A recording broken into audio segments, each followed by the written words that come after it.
Okay, welcome back everyone. I'm back on the DRZ today, and the reason why I'm working on this is I went riding on the weekend. It was a long weekend last weekend here, and lost all power to, I didn't have any electric start after I stalled the bike once, and the battery, basically the battery was completely dead. So we were thinking, because it happened so suddenly, that it was a broken wire or a loose connection somewhere, but it turns out when I got home that I could still bomb start the bike, so I knew it wasn't the stator. I've got a new stator in this from when I rebuilt the engine, but it was the voltage regulator rectifier. It's a stock one's going to look like this, and when this goes, this is called a shunt style. It isn't a very good design. So if you're watching this video, you probably already researched that this one is really hard on stators. It can cut down the stator life. So you probably heard of the free power mod as well. I'll be performing that on this bike as well. So what the guys are doing is upgrading the voltage regulator rectifier with this one here. I can't remember, it's SH775 I think is the part number from the manufacturer of this, but this is a Yamaha part number because this came off of a Nitro snowmobile that I have as a part sled. So what you're gonna do to identify the genuine SH775, because there's a lot of knockoffs out there apparently that look like this, but they're on Amazon and eBay, but they're actually a shunt style like this. They're not what's called a switching or a series voltage regulator, and that's what this is. So this is always turning the power on and off to your stator to fill the voltage demand, where this one just bleeds extra power off in a shunt, and a shunt is just a big resistor. So that's what this one's going to do, is just turn your extra power into heat and run the stator at full power all the time. So that's hard on the stator, of course, being at full output all the time. So this is the big upgrade. Of course, it's quite a lot bigger unit, and it won't fit in the same spot. I guess it would probably fit there, but just doesn't work too well. You're going to lose access to your carb and a lot of things. So what guys are doing on the forums and subreddits and everything, there's lots of information out there about this, is they are taking the expansion tank out for your coolant system, and they're just doing that. They're putting a turkey baster in front of one of the radiators, which I guess works fine, but that's a little too ghetto for me at this point. Maybe someday I'll build a surge tank and put it in that area and take this one out. But I think I found a way that I can make everything fit. So I'll just take you out here and show you what I've done. There's my surge tank. Unfortunately, I've got a hole in it like right around here. I just heated this up with a torch and pushed that in, melted it and pushed it in. I think it'll be fine. And then I just put JB Weld. I know this looks really ghetto too. I almost should do the turkey baster mod, but it's going to be hidden at least. So I just put some JB Weld over there just to make sure that it's not leaking. And I kind of pressure tested it, and it seems to be, it doesn't hold any pressure anyway, so it's not a big deal. It's not like this is going to be, has to be really, really strong. It's just a reservoir, and it's vented to atmosphere. But I don't think it's leaking in any case. So then what guys are doing is mounting this regulator in here.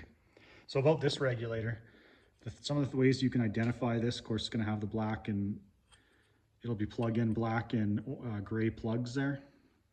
The gray one's going to be your yellow wires from your stator.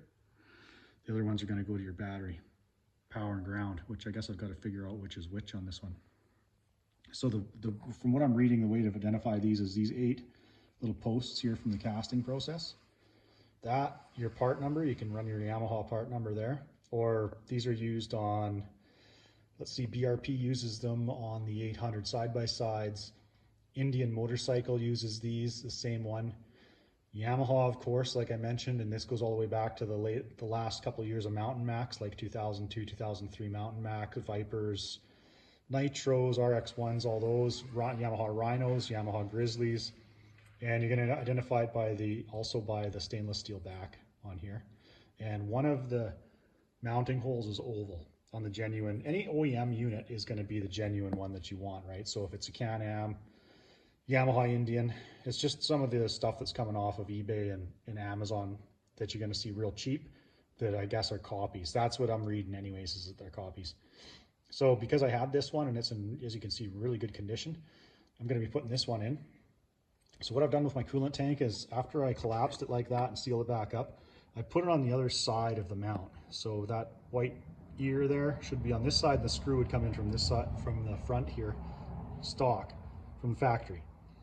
But there's enough room, it doesn't hit the spring or anything that I've found anyways. I think there's enough room on the other side there, clearance, when it's in this configuration, that everything should fit.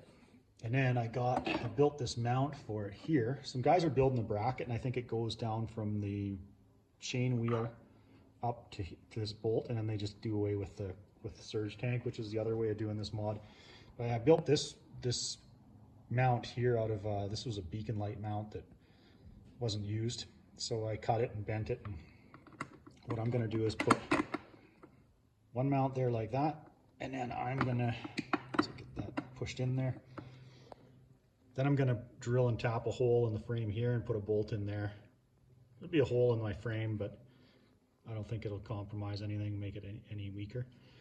And then these are just bolts I cut off and drilled a hole in there and just plug welded them in. So they're not super strong, but they'll be good enough to torque it up and hold this on. And then the regulator will sit in there like that. Just like when you remove the surge tank.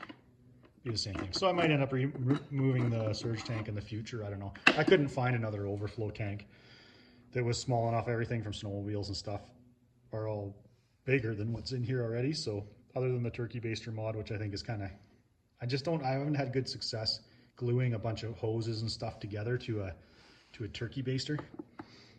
I haven't tried it specifically with a turkey baster, but every other time I've tried to bake and egg something together like that, it usually doesn't work that good. The guys online are giving good reports, so maybe it does, I don't know.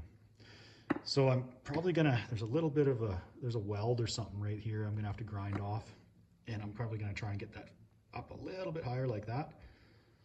I just don't have the metric tap I need at home. Then, once you have your regulator rectifier, you're gonna need this terminal kit here. So it's gonna come with your spade connectors and your connectors to go on to your regulator. So I'm gonna have to look up which one is the black plug, of course, is gonna take your red and black wires, your power and ground. That's gonna go straight to the battery as the, what's that called, your free power mod. And you're supposed to put an inline fuse in between the battery and your red wire. So I'll be doing that too, just in case. And then your yellow wires, it doesn't matter which one goes in your gray connector, which terminal goes to which yellow wire, as long as they're just connected to it. To connect these particular type of terminals, they're kind of like a weather pack. They got little seals and stuff in there. Let's see, where's one of them? See this style here with a spade. If you want to get a good crimp on those, you're going to want to use these types of pliers. And I'll show you the crimp that it gives you. So what I've got is some fairly heavy wire here, power and ground lead. So this is going to go it's only going to be like 18 inches of wire or whatever from the battery, and it's going to go over to my rectifier, and then guys are just taping up this old plug here. Okay, so that's what I'm going to do today. I can't wait to get this thing going. It ruined my battery, of course, because when the rectifier goes, it starts trying to charge the battery with AC voltage, and of course took out the battery. I'm glad it wasn't brand new. So I do have a brand new battery. I'm going to slap in this thing as soon as I get this done. Like I say, I'm just gonna cut this to fit here, cut this extra little bit of metal off, and I'm gonna have to run down to the workshop to drill a hole. This thing needs a wash anyway. We were out riding in the mud. Wash it off, drill a hole, tap it, put another bolt in there. So I had some idling issues with this bike too, which I thought was power jet. When it gets warm, I got to turn the idle down. When it's cold, I got to turn the idle up, which is, you know, I get that that's normal, but it's pretty touchy on this bike. It's more touchy than I think it should be, and I think that may have been, hopefully it was partially electrical, and this will fix it, because that can cause the electrical load on the electrical system can cause idle problems too. Anyways, so that's where I'm gonna start off with this. Let's see, I'm gonna go ahead and get my bolt, or actually I'm gonna cut this off first to fit, and then I'll paint this and bolt it in, and then I'll start building my harness. All right, I'll just show you how to wire up your connectors here. I don't see any indication on the voltage regulator itself of power ground on here. So Create Fix Share has a good write-up on this mod, and how to build the bracket and stuff like that and relocate your coolant bottle. There's a lot of that. You want to look up turkey baster mod for the coolant bottle upgrade. You can do what I did, whatever works. So anyways, if your connector, if you're looking at the top of the connector, the release is right there. You're going to want your black to go in the right hand side there. And I'll just show you how I'm crimping these on here. So just you want to put your seal on first, strip your wire back about 1/4 inch is usually plenty. And your back part of your connector is to hold the seal, just like a weather pack terminal if you ever used those. And the front part of the connector is to actually clamp onto your copper and make the connection there. So it's kind of nice that these ones are made for a bigger, heavier gauge wire, because this wire that I'm using is quite a lot thicker than the stuff that's on the stock DRZ. So I've got to use there's a lot of different sizes of crimps on these style of wire crimpers. A lot of times you have to start with a bigger one, and sometimes just tighten it up a little bit with the smaller. And what you want is, let me get it out of there. You want those to fold over like this and crimp down on the wire. There's a proper way. Sometimes it doesn't really work that way. Like if you don't get them to, sometimes they don't fold over the way they're supposed to. And in that case, you just got to try and get the best crimp you can. Like this isn't, see, they're kind of folding over. Anyways, and sometimes you got to just get them started a little bit, like pinch them a little bit like that. And use your biggest gauge on the tool. Trying to get that so you can see it. So weather pack terminals are the same exact thing. See, so it kind of folds them over so they hold the seal tightly. They hold the wire, a good connection there. Then these ones slide in from the back like a weather pack terminal, and you just want to make sure that your little clip here, I know most of you guys probably know this, but I'll tell you anyways, it's going to go in the lock. When you look down, you'll see the lock there that holds your terminal into the connector, and there you go. The middle one's plugged off, of course, because it's not used on this one. And that's what it'll look like. So before I plug this in, I'm going to put some fluid film or some dielectric grease in here. These are sealed, but you're still better off to put something in there that's going to just propel the water a little bit more. So you don't want corrosion gets inside these terminals, and it's a real pain to try and get it in there and clean it out. Okay, so that's one of my harnesses built, and it's going to go about that far. Not very far. I'm just going to leave it long like this because I got to put my fuse in and my eyelets on yet. So I'm going to get the regulator mounted. Is the next thing I'm going to do, and I've got to, of course, put my terminals on the wires that are coming out of the stator there as well. These 3 yellow ones are going to go to my other plug-in, and I've got to wire all those up. So I'm going to get that done. My harness is built, run through, and then I'll mount the regular rectifier before I cut my harnesses, so I know I've got enough wire there. Alrighty, so pretty straightforward on how to do this. And the parts, this is an Amazon kit, and it's so far the quality looks really good. So there you go.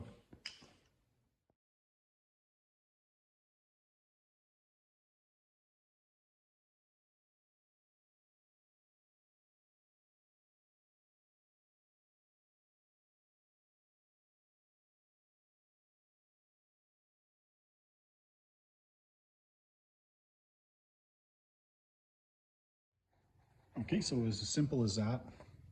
They're all crimped on, and I got one really good crimp. I think the first one, actually this one here, that's what you want it to look like when it's properly crimped. But like I say, they don't always do what you want. Sometimes, especially with the one that holds the seal on, if you don't get the right number in the pliers or the right letter in here, see they're all lettered, it'll kind of fold over on you, and you just got to do what you can with them. I had to, because these are made for quite a heavy gauge wire. These are pretty nice terminals. They're thick steel. They're really strong. Looks like they got a good finish on them for something that came from Amazon. I'm kind of impressed. But they're made for a heavier gauge wire than what's coming out of the stator on this bike. So that makes it a little bit tougher to get a tight crimp. So I just had to go and tighten them up with this crimping tool. So just make sure that you can pull on them and they're not going to pull off, because otherwise you're going to have charging issues.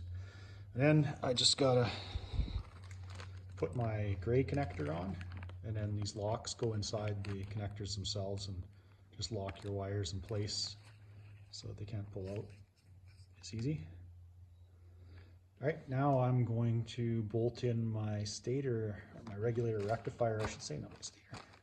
Put my connector on here, and yeah, then I can start running wire, get this thing wired up to the battery. I got a couple eyelets I've got to put on there too, so that's what I'm going to do next.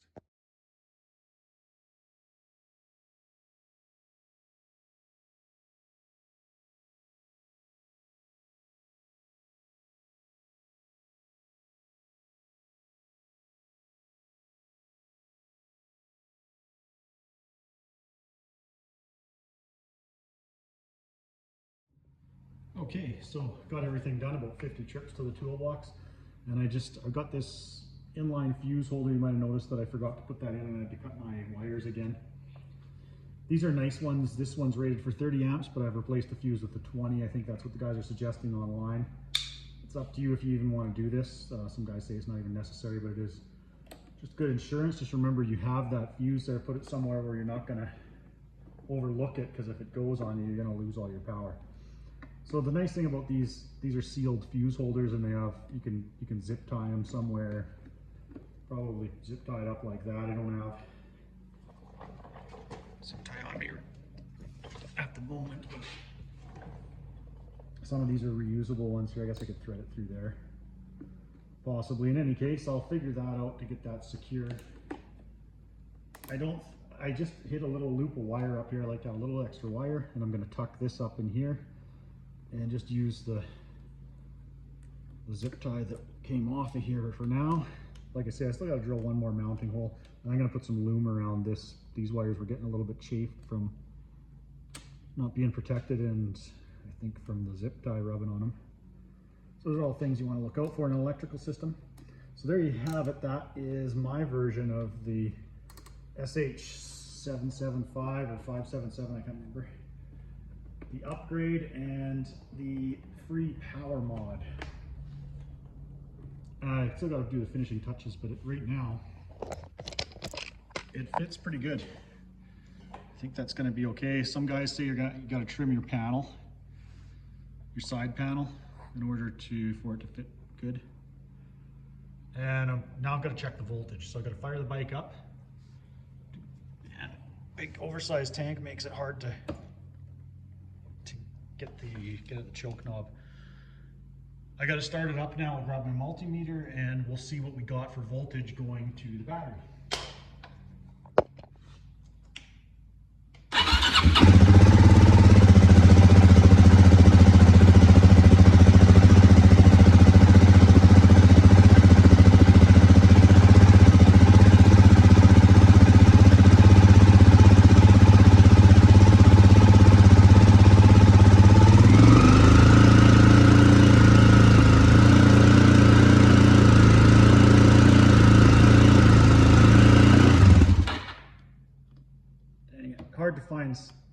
It's hard to find half choke there.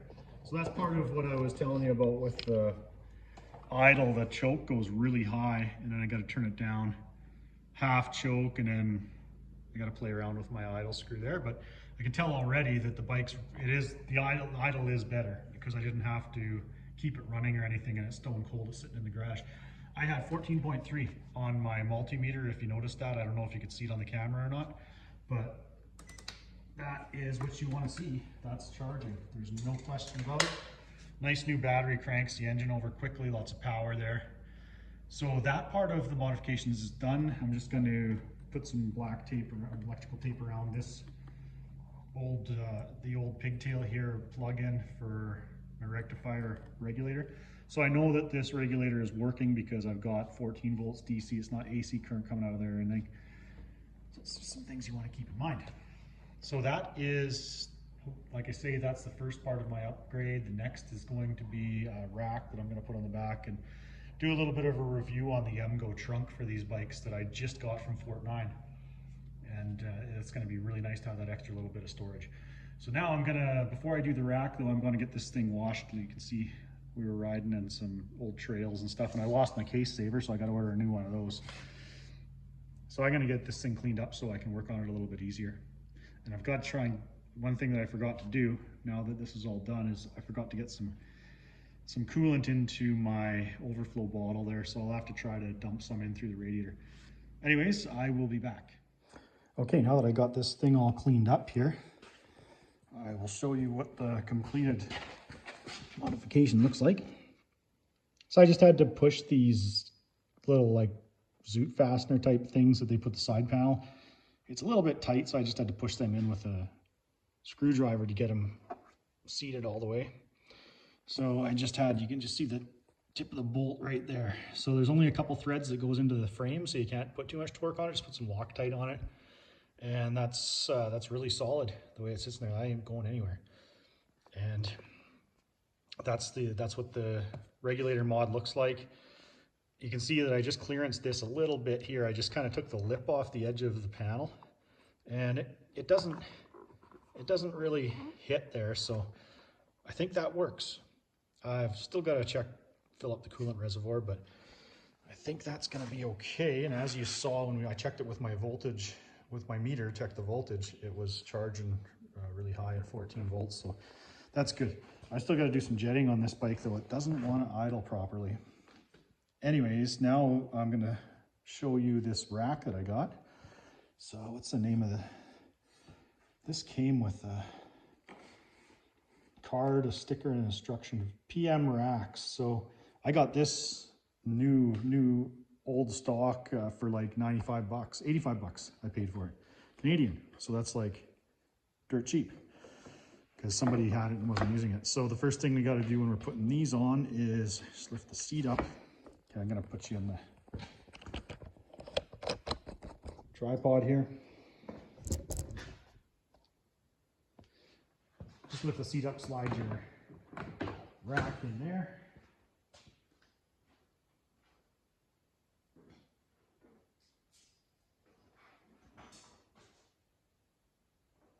Okay. Then we've got a couple socket screws, plastic spacers, which look like this. So these ones with the square, like the raised head, I guess you could say, are the ones that hold the seat on. Stick those in here. I'm not going to tighten anything up. I think they said this takes a 5mm wrench, so you got to carry one of those with you after you put this on instead of the 8mm. I guess if you could get the bolts that they're that long with the really high shoulder and stuff with an 8mm socket head, that would be better. This is pretty straightforward because I already had the bag, the tool bag off the back of this bike because it was all tore up, so I just took it off. There we go. All right, get those started. You can flip this up like that. And I didn't take these screws out yet, so I gotta go get a screwdriver here and take those out. And I believe 10mm on the bottom.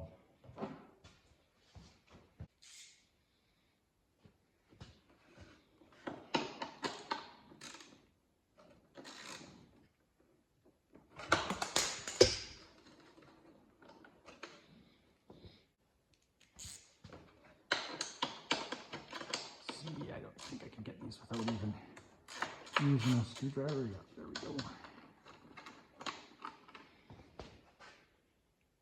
So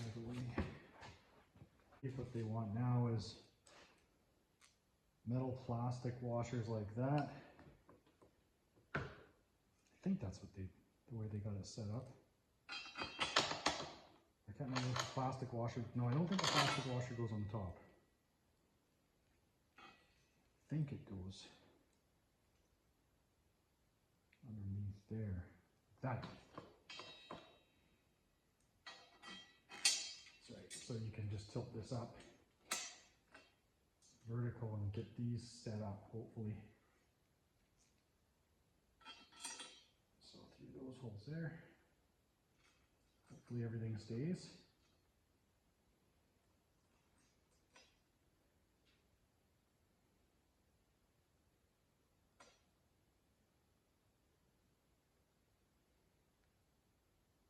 Okay. Two more washers there. Okay, I guess that's, yeah, I think that's the way. We got a video that shows you how. I believe that is what they did, like this.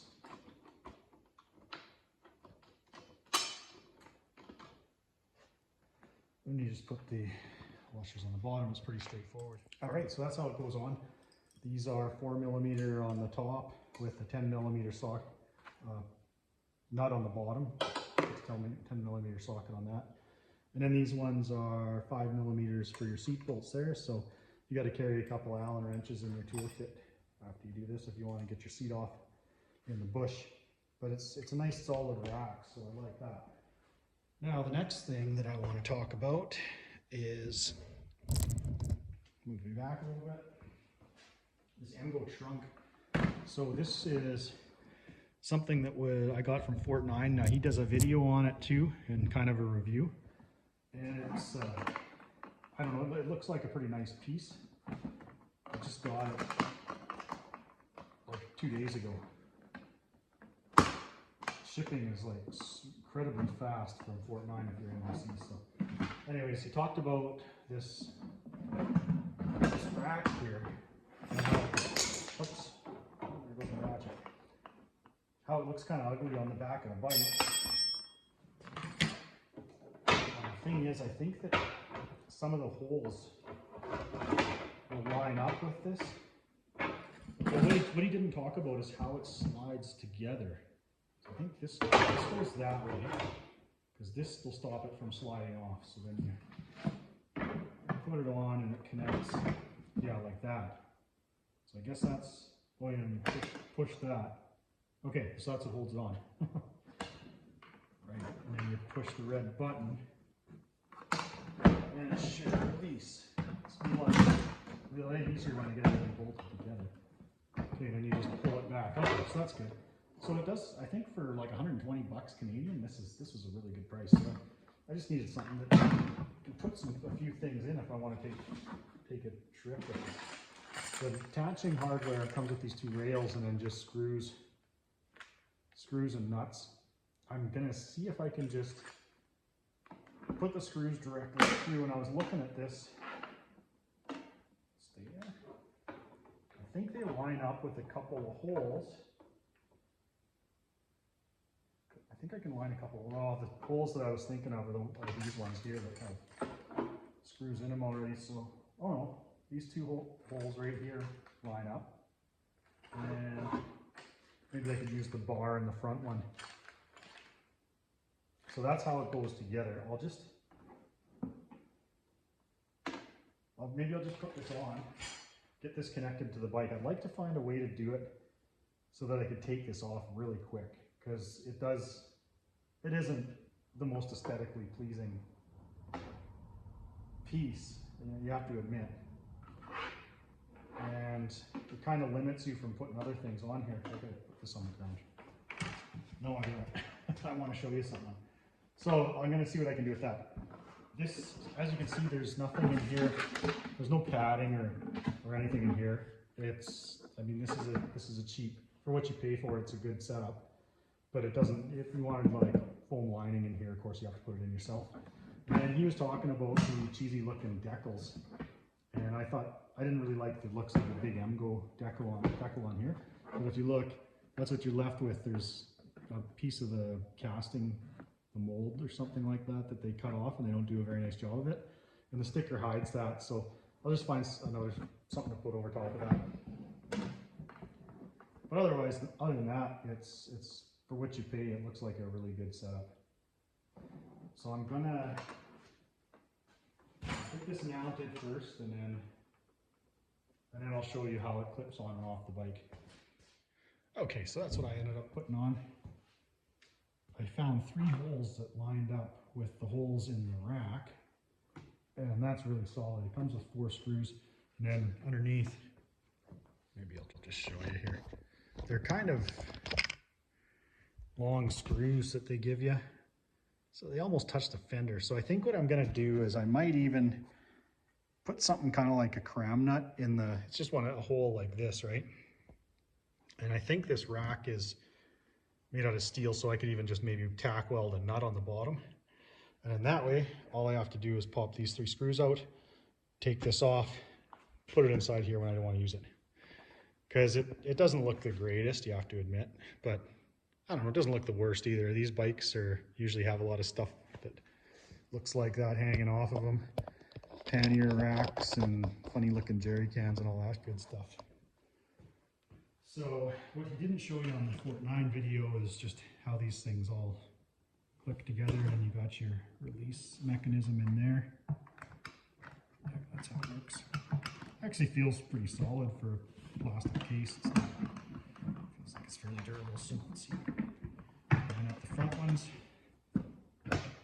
Okay, there you go. Looks like it. It's a pretty solid case.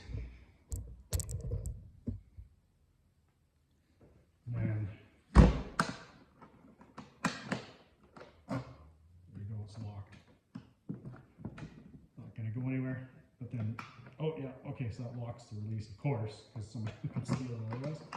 Unlock it, push the button, pull it back out, and carry it away. So that's, for what you pay for, I don't think you're gonna get a much better deal than that. It's got some rubber stops here to sit on while it's there, so it's not gonna slide around like while you're out riding. All right, well, I'm glad that I got the time to do this little bit of work on the bike. Even though some of it was repairs, some of it was upgrades as well. Wow, that case looks pretty big on the back of the bike, doesn't it? Oh well, it'll serve its purpose. Okay, so that was my project for today, getting that regulator back in there, wired up, mounted, bracket built, and a new battery, and getting that rack put on the back of the bike. Give you an idea of what it looks like with it. I mean, it is what it is. These types of bikes aren't really about good looks, they're about functionality. So anyways, I'm quite happy with the way that turned out, and the upgrades that I've done on the bike, the mirrors and stuff. These were just the Amazon mirrors that are knockoffs, but so far they've been good. Anyways, guys, I'm gonna leave it at that, and I hope you liked the video. I hope you're enjoying all the videos, and I hope to see you again. Hit the like and subscribe, and let me know in the comments what you guys are into and what kind of projects you like and what kind of projects that you would like to see. Okay, well, happy wrenching, and we'll see you in the next one.